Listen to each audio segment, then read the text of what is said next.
Director Marsh.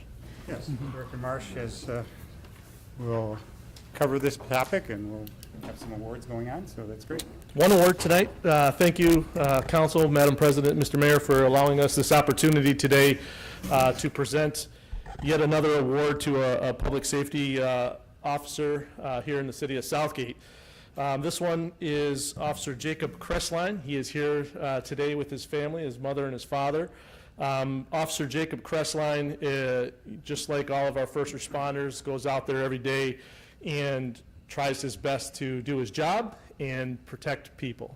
And on July 30th of 2023, Officer Jacob Kresslein was on patrol and came across a disabled vehicle that was on Northline Road near 75, and he got behind the vehicle to provide safety and cover for that vehicle, called the tow truck for the vehicle, and was waiting for that tow truck. Had his overheads on. It was about 10:30 at night when this was going on, and then suddenly Officer Kresslein's patrol vehicle was rear-ended by a drunk driver. A drunk driver, after smashing into his vehicle, that impact caused a thoracic spine fracture to Officer Kresslein, and that subsequently led to a surgery, a back surgery, and about 6 months of physical therapy and rehabilitation. I'm glad to announce that Officer Kresslein is now back to work with us, full duty status. But when talking with Officer Kresslein leading up to that event, or his surgery, right after the impact, he was in a lot of pain. He was nervous. He wasn't sure if his career was going to be over. So those are some difficult conversations to have with an employee and try to guide him through this. But I will say we're thankful. We're so thankful that he made a full recovery. We did issue out a couple weeks ago a Purple Heart Award to an Allen Park firefighter in the Meadows fire. But this is the first time that we are issuing out an award, a Purple Heart Award, to Officer Jacob Kresslein, or any officer in our police department. First time ever. And this Purple Heart is going to go to Officer Kresslein for the injury and the recovery and all the pain and suffering. There is a ribbon with his name engraved on it, and also a medal with his name engraved on it, and also a ribbon that he can wear on his uniform. But we appreciate all of his service to the community. And Officer Kresslein, you can come up and receive your award.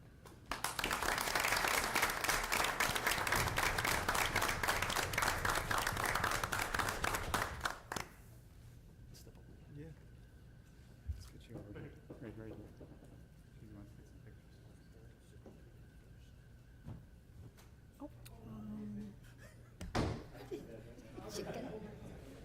Trying to make the picture better. Yeah, you're right.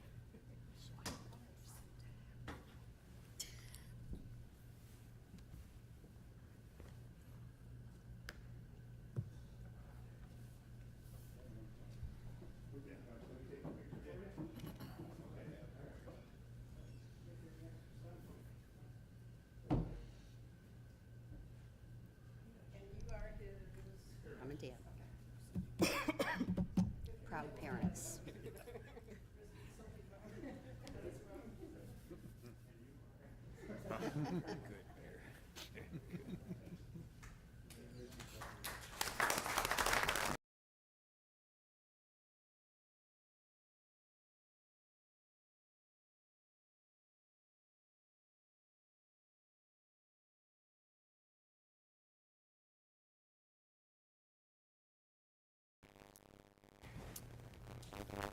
Thank you, Officer, for all your great service, and I'm glad you're back on the road and feeling better as well. Yes. We'll move on to the officials' reports. Mr. Mayor. Thank you, Madam Chairman. Last Saturday, we officially opened the baseball season with the Southgate Little League opening day ceremony. The events started off with a players' parade around our municipal complex and onto Kennedy Field.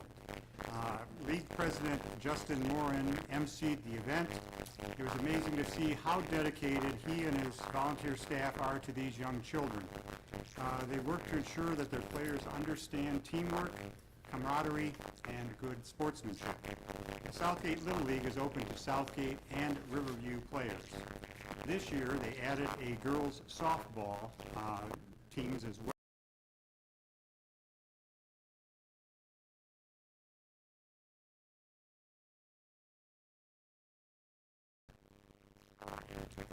In the 2024 season, it marks the 15th anniversary for the organization. To commemorate the anniversary, the league adopted a new streamlined logo. Assisting with the first pitch relay were City Clerk Jan Ferenz, Council President Zoe Cuspa, Council Member Ed Golick, and three of Southgate's finest, Officer Chris Parsons, Morgan Parrish, and Karen Semney. I'd like to thank a young catcher by the name of Jackson Summers, who made us all kind of look good. Toward the end of the ceremony, I was honored to receive a plaque commemorating the Little League's 15th anniversary and sporting the new logo. That's this new logo, and that's the plaque commemorating their 15 years since they've been organized here in Southgate. Congratulations to Southgate Little League, and special thanks to all of the board members, sponsors, coaches, and numerous volunteers who make this program possible, and best wishes for a great season. This past Friday, April 26th, was the National Observance of Arbor Day. It is a time to celebrate the significance of trees in our community and acknowledge the benefits trees make to our neighborhoods, streetscapes, and parks. Each year, our city forester, Bob Tirabila, organizes a Labor Day poster competition for our elementary school students. This year, we received entries from the following schools: Allen, Christ the King, Ford Line, Grogan, North Point, St. Pius, and Shelters. I'd also like to thank the art teachers who helped coordinate this contest and encourage their students to participate. They are Lynn Costas, Greg Luna, and Carlene Pouget.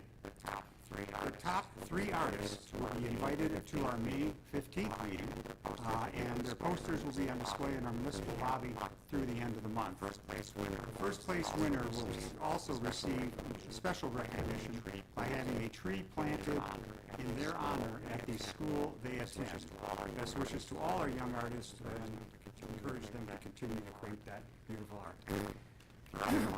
Throughout the month of May, our first responders will be honored with national days of celebration and recognition.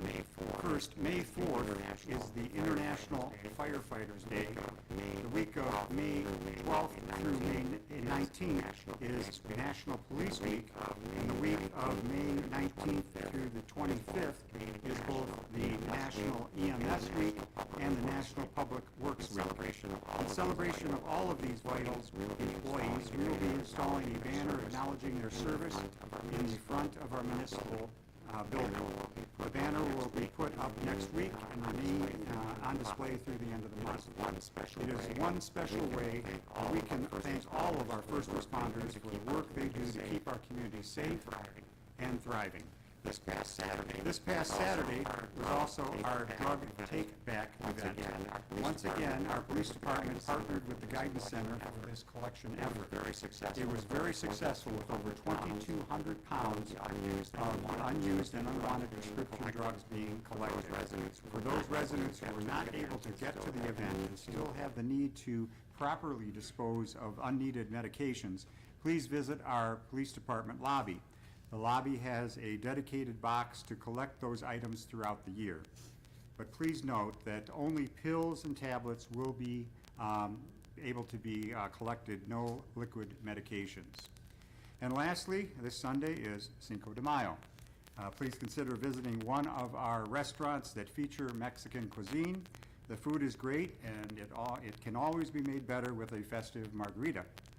But most importantly, it is a fun and supportive way to visit our local businesses and help them thrive as well. Thank you, Madam Chairman. Thank you. Madam Clerk? No report, thank you. Mr. Treasurer? Good evening. I just want to mention that the Recreation Department is now processing dog licenses and registration for the dog park. So there's no need to stop at the treasurer's office and not getting confused paying your treasurer bill. You don't have to stop at the treasurer's office. You can do it right in recreation right now. Thank you. Thank you. Councilman Kowalski? Thank you, Madam Chair. No report, but the DDA does plan to have a meeting coming up, so I'm sure everybody's wanting to know what's going on in the Downtown Development Authority. We'll be meeting May 8th of next week. Thank you. Councilman Roush? No report. Councilman Graziano? No report today. The school board did meet. They honored the robotics team from Anderson for their great season. They went to states. They did really well. Also, a bus driver by the name of Christina McIver was also honored. She did the Heimlich maneuver on one of the students who was choking and saved her life.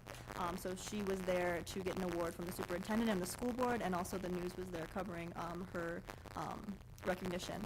And on a personal note, she and her sister were my babysitter when I was little, so it was really cool to see her get that award, and what a great person she is. Councilwoman George. Madam Chair, thank you.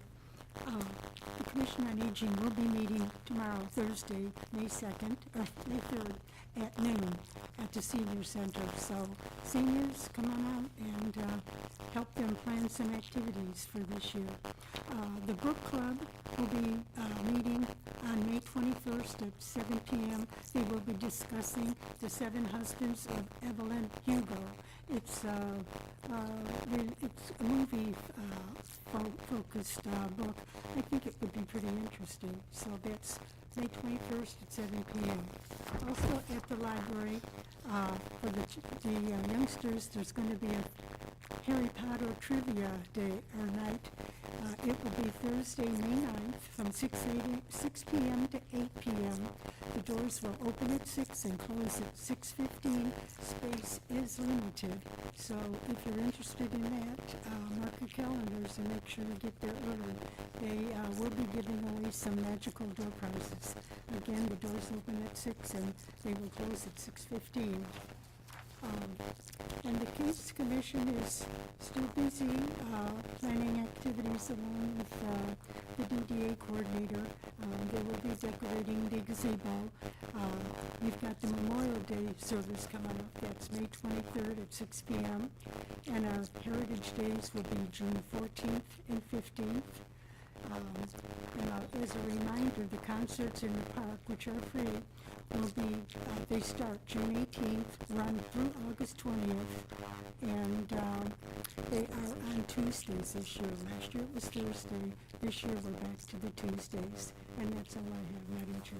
Thank you. Councilman Ayers-Reeves. Thanks, Madam Chair. No report. Councilman Gulick. Thank you, Madam Chair. Last weekend, the Parks and Recreation Department presented the 48th Annual Spectacular on Ice. We had 4 performances over the 3-day weekend, which provided over 100 skaters with the showcase to present their talents. All of the shows had large crowds in attendance as performers from 5 years old to 18 skated to music from around the world. Thanks to Recreation Director Julie Goddard and her team for an amazing show. That's all. Thank you. Mr. Marsh, please, for the agenda. Thank you. Good evening. Tonight, under scheduled persons in the audience, we have one individual, and that is Marie Mendoza, who is running for state rep in District 27. Then, under consideration of bids, we have one item. That's the demolition of 13630 Edison. The administration is recommending Peterson Brothers Company for the demolition. The cost of the demolition will be billed to the property owner, and if not paid, it would go as a lien on the property. The property owner is also responsible for any maintenance, like grass cutting, after the building is demolished. Are there any questions from council?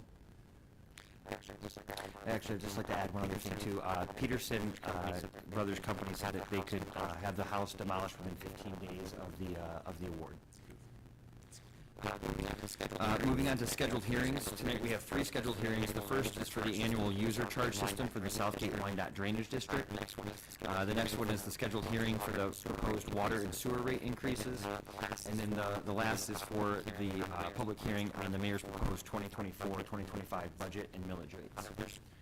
There's recommendations for the adoption of those, the user charge, the water and sewer rates, and the budget would be placed on the May 15th agenda, so there would be no action needed tonight. Going on to Communications A, the first item is regarding the proposed special assessment district for the maintenance of the common spaces and stormwater management system at the Echo Park subdivision. We talked about this a couple meetings ago, and the council had the engineers prepare an estimate for the work that would need to be done. That's been included in your packet here tonight.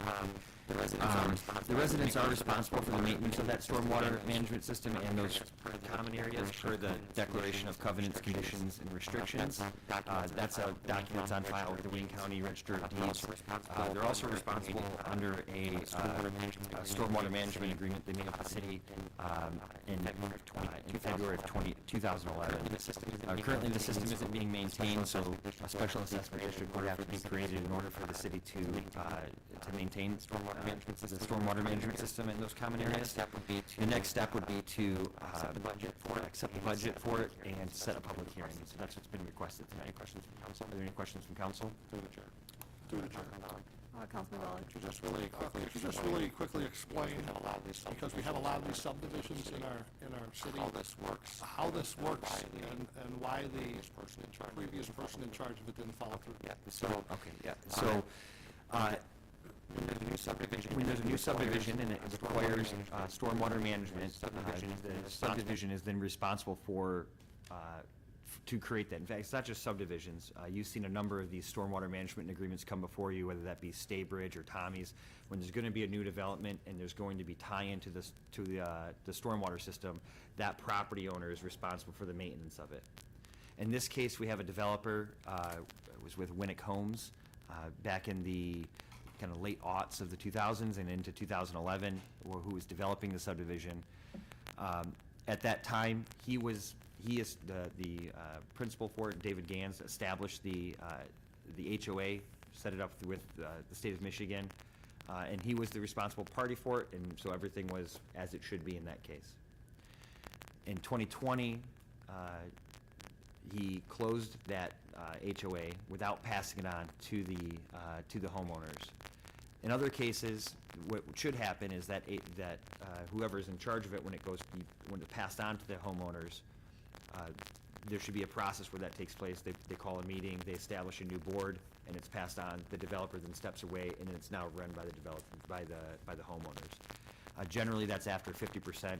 You can understand if you're the first person in a subdivision, or maybe the first 2 or 3, you don't want to be responsible for all the maintenance of that. So it doesn't take place until usually about 50% of the subdivision is filled. In this case, I believe in 2020, everything was built out at that time, but it was never passed on to them. It was just simply closed. And so since then, there hasn't been adequate maintenance of that stormwater management system. Now we're getting sediment buildup at the bottom of it, which is going to clog the pipes and could eventually, with a heavy rain, lead to flooding into the yards, adjacent properties, and into the streets. So this is what we're trying to get ahead of now. And should the residents form an HOA and take on that responsibility, that would be probably an ideal situation in this case, because then they would have that local control of how they're going to manage that system and be responsible for it. There would be no need for a special assessment district. It would really kind of fall in line with all the other HOAs that exist in the city. Through the chair. Councilman Gollard. The other question was, if they did form an HOA, how long would they have to make the improvements, seeing that nothing's been done with that facility for several years? I mean, you can't do it overnight, I understand that. Yeah, so if they formed an HOA, there wouldn't be a deadline. So for example, the other stormwater management systems that are maintained by HOAs, there's not regular policing of, okay, what is the maintenance that you're doing on those. There has been situations where there's been clear situations where there wasn't maintenance, and Cornerstone subdivision comes to mind, where there was some flooding happening there, and on their detention basin, they were contacted by the city, informed, I don't know, was this probably 5 years ago maybe? Yeah, 5 or 6 years ago, they were complaining they'd been flooding in the streets, and they thought it was a city problem. And when the engineers investigated, they realized it was the fact that the detention pond hadn't been drained or hadn't been dredged properly, and it was backing up into the streets. The city generally doesn't get involved unless there's a complaint. We hold that, obviously they're responsible for doing it. And in this case, our preferred way is that HOA, but unfortunately they haven't done it yet. So we want to protect the city if we're going to go in there and not, have this subdivision be supplemented by the rest of the residents of this community. We want to have protection, and that's why the special assessment is being requested. If they're able to file the paperwork and create one, Yeah, and if I may, we've been trying to organize some meetings with the residents. One of the things that we found out is that there really wasn't a system in place for those residents to have regular communications with each other. It's only 34 homes, but if you might not know your neighbor 4 doors down. So we, earlier this year, we had arranged a meeting at the library where they could kind of laid out the situation. We were recently contacted by one of the residents who said, okay, I think we're ready to move forward with an HOA, but we'd like to have a meeting, so we arranged more space. Library Director Don Priest got us some space over there where the residents could meet. It does look like they're moving in the direction of forming an HOA. The good news with that as well is that to process the paperwork with the state it's not a very long process. It can really be done in a matter of days once they have their budget developed for what they need to do. And again, it's not there's not a lot of things to meet. They don't have a clubhouse and a pool and tennis courts and all that. It's just they got a detention basin that needs to be managed, and they got 100 feet by 20 feet of grass they have to have. It's a pretty basic setup they have to have. So we believe they can get that paperwork filed quickly. Once that's done, we'd be happy to report back to council that there's no need for a special assessment district. Thank you. Are there any other questions on that item? Councilman Kowalski? Yeah, Mr. Marshall, these are these items that are outlined on here, the dredging and the removal and replacing of stone and things. Those are the assessment of the that's Hennessy. So is this like the minimum they would have to do, or going forward they got to keep these at these levels? Yeah, so what this represents is if the city were to take it on really as a city asset, and we're going to maintain it, this is what we would do to get it back into the condition where it's supposed to be. They may decide that they're going to spread out this work over a period of time. This is what we look at and saying, okay, if this is our asset, we need to get it back into alignment with where it's supposed to be. Some of these things are the fact that there's dredging and that there needs to be removing of sediment. That's just because of inactivity. Once it gets put back into its proper condition, pretty limited yearly maintenance. If the HOA, let's say, or if it was the same in that case, there wouldn't be assessments annually. In an HOA, we believe could at a pretty nominal rate take care of keeping that pond under control. I call it a pond, it's a detention basin under control. It is like a pond, but yeah, so that's like after just 3 years of neglect, or 4 years, just, well, it's been 20 years? Yeah, it's existed since 2011, maybe slightly before then. The stormwater management agreement was signed in early 2011, so maybe 2010 it was dug. I see.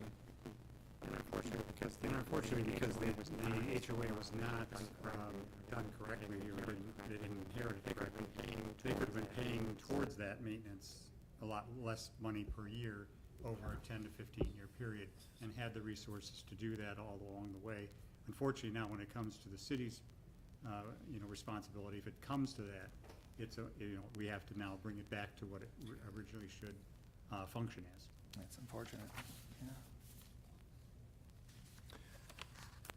Okay, moving on to the next item under Communications A, that's the mayor's appointment, or reappointment, that is, of Walt Oben to the Economic Development Corporation Board for a term expiring June of 2030. Are there any questions on that appointment?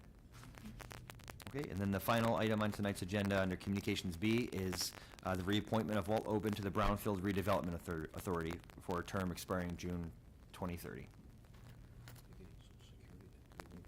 There's no other questions. That's all. Thank you. Thank you. We'll reconvene at 7 o'clock.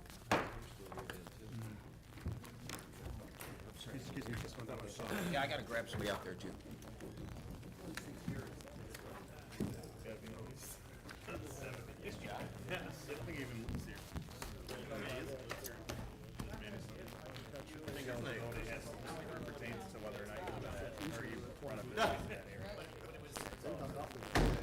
He'll know that I'll just pivot. 80 cents, yeah. Exactly. Well, exactly what the vote is.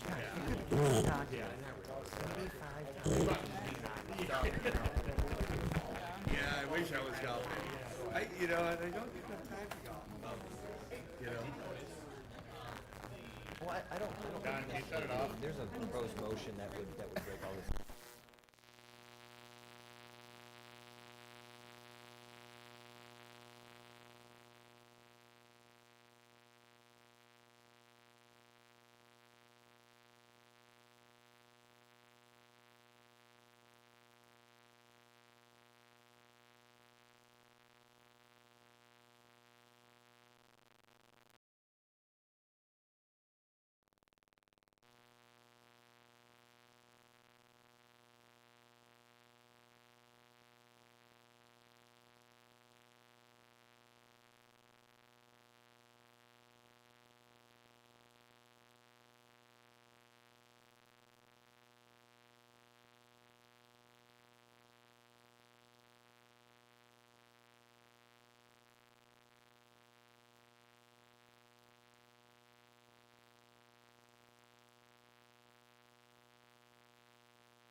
justice for all. Roll call, Madam Clerk. Okay. Okay. Councilman Graziani. Present. Councilman George. Here. Councilman Roush. Here. Councilman Ayers Reese. Present. Councilman Kowalski. Present. Councilman Gulick. Here. Councilman Cuspa. Here. I had a motion to approve the work study meeting minutes dated April 17th, 2024. Madam Chairman. Councilwoman George. I make a motion to approve the work study minutes of, what was the date? Where'd that gavel come from? April 17th. April 17th. Make a Support. motion to approve the minutes Motion. of the meeting of Right here. Reduce April support. 17th. What's the matter with me tonight? Okay, motion by George, supported by Graziani. Any discussion? Any objection? Motion carries. I need a motion to approve the regular city council meeting minutes dated April 17th, 2024. Madam Chairman, Councilwoman Roush. I make a motion, we approve the regular city council meeting dated April 17th, 2024. Support. Motion by Roush, supported by Kowalski. Any discussion? Any objection? Motion carries. There is one scheduled person in the audience, Marie Mendoza. If you'd like to come up to the podium, state your name and address, and you'll have 3 minutes to address council. Thank you. Good evening, everyone. First of all, I want to thank the mayor for giving me this opportunity to come before you tonight. My name is Marie Mendoza. I live at 14139 Middle Gibraltar Road, Gibraltar, Michigan. I'm here tonight to introduce myself to y'all as I'm running for state representative as a Republican for District 27. First of all, I just want to tell you a little bit about myself. I grew up in Ohio. I came to Michigan in 1974. When I came here, didn't have any skills. I had a little girl, and life was tough. Since then, I've come a long way, I think. I've gone through life raising my grandchildren, retired from corporate world. My background is business administration, labor relations. I also have my real estate license that I've had for 24 years, and I'm a member of the Southeast Border Association of Realtors, where I have served on the board of directors. I've been on several committees, such as Education Committee, Professional Development Committee, Ethics Committee, and Legislative. Currently, I sit on the Legislative Committee. So I decided to run because of my grandchildren and your grandchildren and generations behind us. I don't like what I'm seeing in the schools. It's bad enough that the children have fallen behind in school because of the shutdowns. And now what I'm seeing is children being told that they can pick their own gender, or they're being taught critical race theory, things like that. It's pretty scary. They're coming after our kids. So that's the main reason that I decided, instead of complaining, I decided, well, maybe I could do something. So this is why I'm running. Of course, there are other things, infrastructure that concerns me. The open borders, again, comes back to the children, their safety. Instead of teaching them, how to look for signs of human trafficking, how to protect themselves, they're teaching all these other things that are pretty scary. Letting them go to transgender shows and things like that. So what I'm seeing is our future being taught that they can pretty much do whatever they want. If you're born a boy, you can become a girl. And they should be teaching them how to live life and balance a checkbook and protect themselves. So I am really concerned, and that's the reason that I'm running. Does anybody have any questions for me?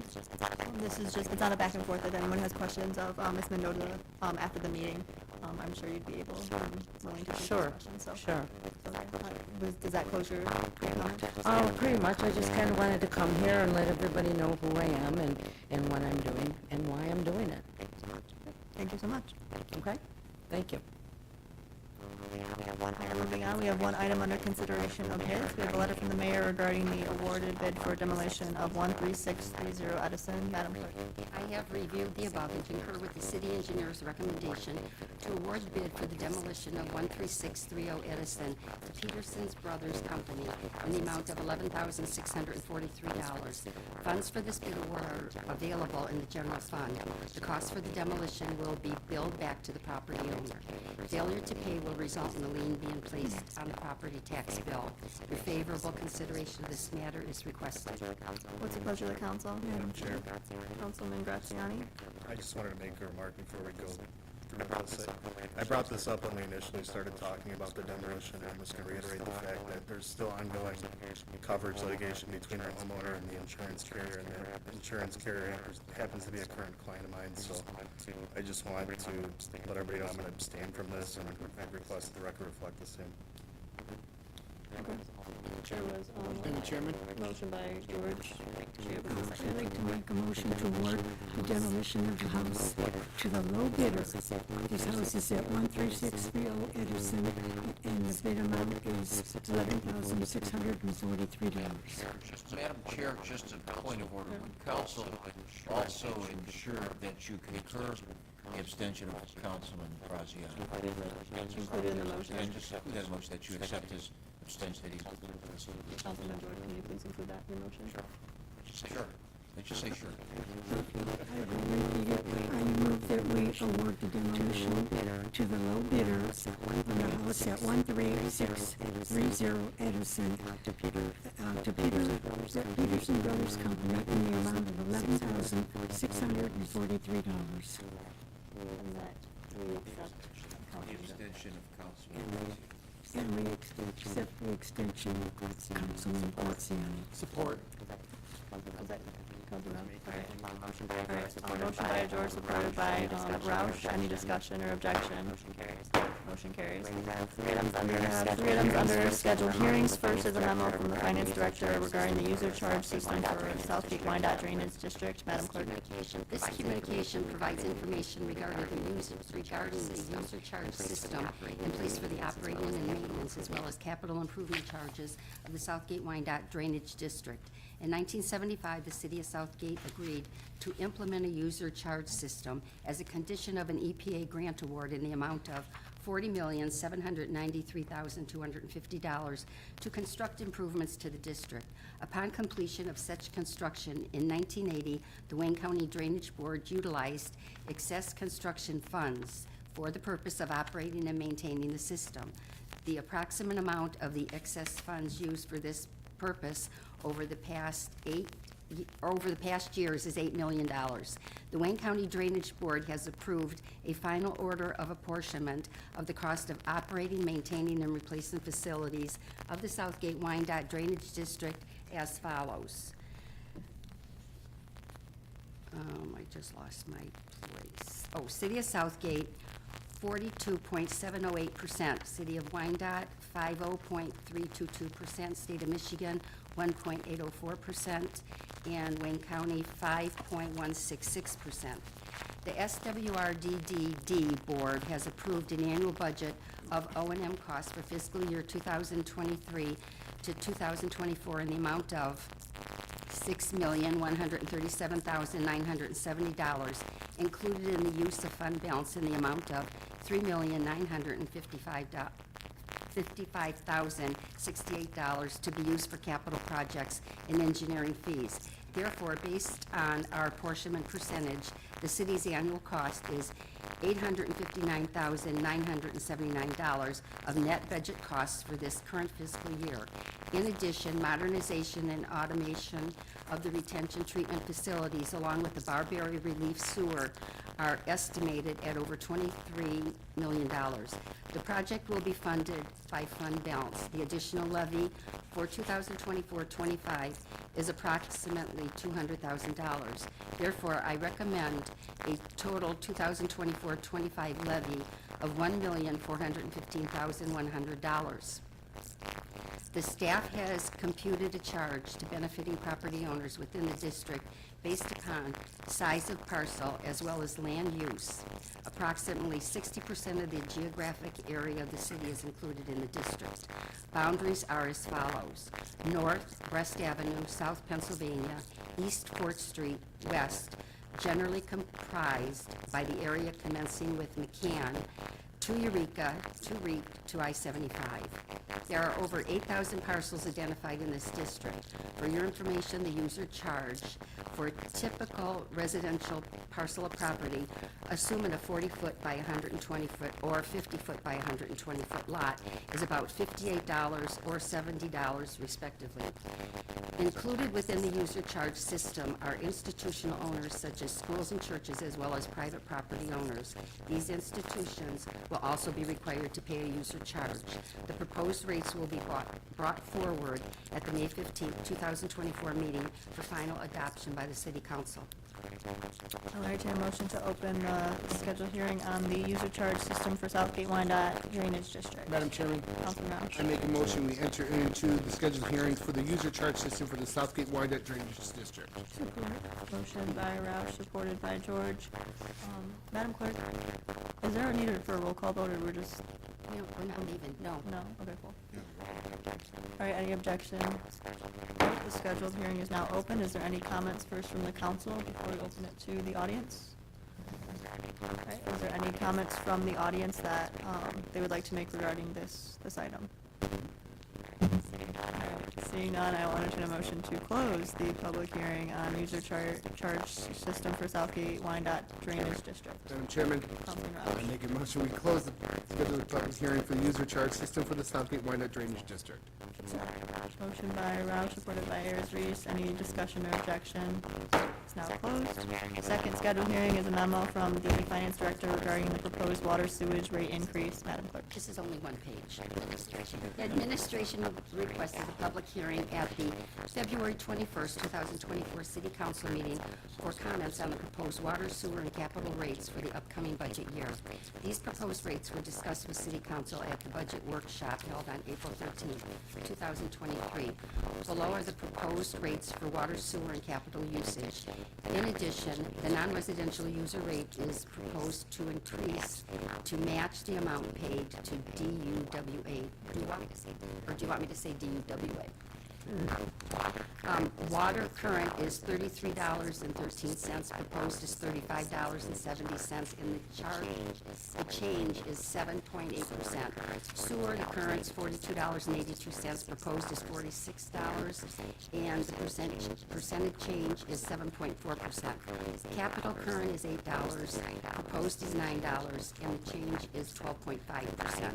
Combined, the current is $83.95, proposed is $90.70, and the change is 8%. Non-residential, the current is $1.18, and proposed is $1.53, and the change is 29.7%. These increases are necessary to provide sufficient funding for the operations, maintenance, and capital requirements of the water and sewer systems. Costs are significantly increasing for these areas, and rates need to be adjusted to continue to provide a safe and effective system to our residents and businesses. The proposed rates will be brought forward at the May 15, 2024 meeting for the final adoption by City Council. I'll entertain a motion to open the hearing on the proposed water sewer rate increase. Madam Chairman, Councilman Roush. I make a motion we enter in the public hearing for the proposed water sewer rate increase. Motion by Roush, supported by George. Any discussion or objection? Public hearing is now open. Is there any comments from council? Are there any comments from the public? Councilman Kowalski. Maybe, Mr. Hennessy, what are the driving factors that are these significantly increasing areas that are making these costs go up? It's just the increase from, through the chairs, the increase from, that we get from Hollywood that we pass on through our residents, we're passing that. They are the primary service provider for the community, but the community interacts with the city. Okay, thank you. Any other question or comment from council? Any questions or comments from the public? Seeing none, I'll entertain a motion to close the hearing on the proposed water sewer rate increase. Madam Chairman, Councilman Roush. I make a motion we close the public hearing for the proposed water sewer rate increase. Support. Motion by Roush, supported by George. Any discussion or objection? It's now closed. The last scheduled hearing is a memo from the finance director regarding the mayor's proposed budget and millage rates. Madam Clerk. Pursuant to the city charter, a public hearing must be held to obtain comments from the public on the proposed 2024-25 budget. Pursuant to the provision of the Public Act 5 of 1982, the city must also hold a public hearing in order to levy the millage rate which has been proposed in the mayor's 2024-25 budget and on State Form L4029 that are before you tonight. The 2024 current year Headley millage reduction fraction will be updated from Wayne County at your next city council meeting for the approval of the city budget. All proposed millage rates are within our charter of statutory limitations, and the city has complete authority to levy this millage. Notice was given to the city's official newspaper, and a copy of the proposed budget has been available to the public since April 5th, 2024. Final council approval is scheduled for May 15th, 2024. I'll entertain a motion to open the hearing on mayor's proposed budget and millage rates. Madam Chair, Councilman Kowalski. I propose that we open a public hearing on the mayor's proposed budget, 2024-25 budget and millage rates. Support. Motion by Kowalski, supported by Golick. Any discussion or objection? Hearing is now open. Are there any comments or questions from council? Seeing none, are there any comments or questions from the public?